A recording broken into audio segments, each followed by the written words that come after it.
ज़िंदगी तब नहीं बदलती जब हालात बदलते हैं। ज़िंदगी तो तब बदलती है जब हम अपनी सोच बदलते हैं। गीता में भी कहा गया है, मन बार बार भविष्य, परिणाम या डर में फंसता है तब मनुष्य दुखी होता है। मनुष्य ही स्वयं अपना मित्र भी है और शत्रु भी। ओवर थिंकिंग कोई बीमारी नहीं है, यह हमारे सोच की दिशा खो देने की स्थिति है। सबसे पहले तो हम बात करेंगे कि ये ओवर थिंकिंग है क्या।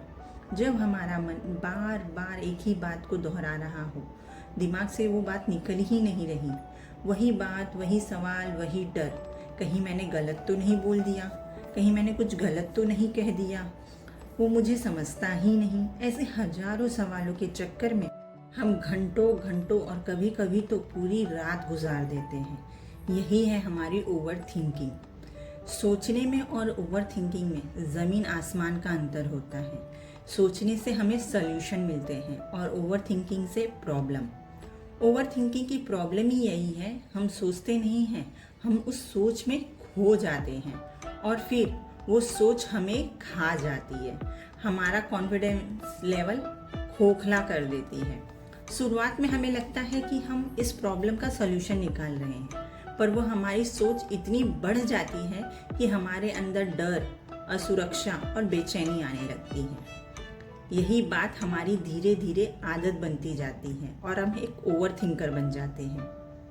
ओवर थिंकिंग होती क्या है? डर, असुरक्षा, गिल्ट, अपूर्णता। चलो इसे एक स्टोरी के माध्यम से समझते हैं। प्रिया एक साधारण लड़की थी, हर चीज में दिल लगाती थी, हर किसी के लिए अच्छा सोचती थी, लेकिन उसकी एक समस्या थी, वो बहुत सोचती थी। किसी का मूड थोड़ा सा बदल गया तो वो घंटों सोचती रहती थी। किसी का जवाब थोड़ी देर से आया तो उसके मन में 50 सवाल आने लगते थे। क्या मैंने कुछ गलत किया? क्या अब वो मुझसे बात नहीं करना चाहता? वो अपने हर रिश्ते को इतना सोचती थी कि खुद थक जाती थी। धीरे धीरे उसने लोगों से बोलना कम कर दिया, फैसले लेने में घबराने लगी।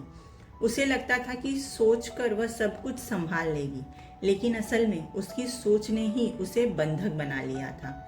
एक दिन उसकी दोस्त ने उससे कहा, तू सोचते सोचते अपनी जिंदगी जीना भूल गई है।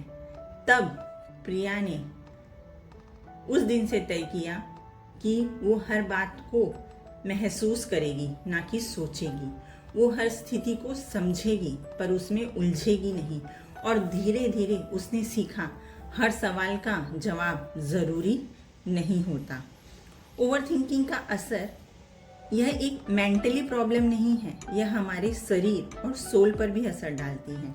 नींद का खराब होना, कंसंट्रेशन पावर कम होना, मूड स्विंग्स, थकान, ऐसी बहुत सी प्रॉब्लम्स होती हैं। सोचना तो हमें गॉड गिफ्टेड है, पर जब वही सोच में हम कैद हो जाएं, तब सोच समझ नहीं रह जाती, वह सजा बन जाती है।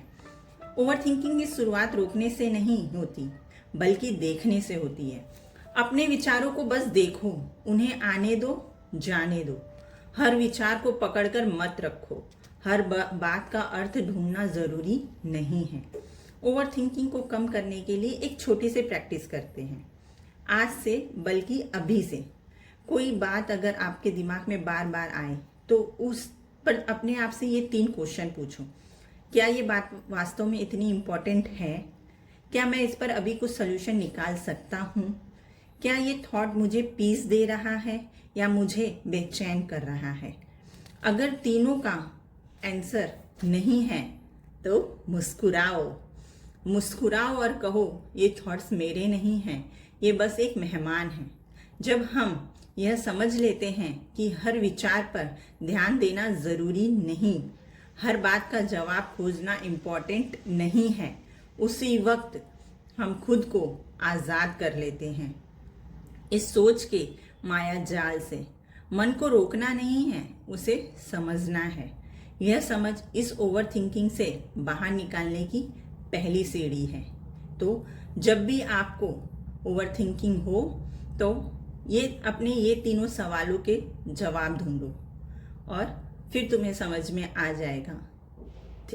सोच अगर आती है तो उसे सिर्फ देखो, आने दो और जाने दो, उसे पकड़ कर मत बैठो। मिलते हैं नेक्स्ट वीडियो में। अगर आपको मेरी ये वीडियो अच्छी लगी है तो प्लीज़ इसे लाइक करो, सब्सक्राइब करो और कमेंट में लिखो थैंक यू।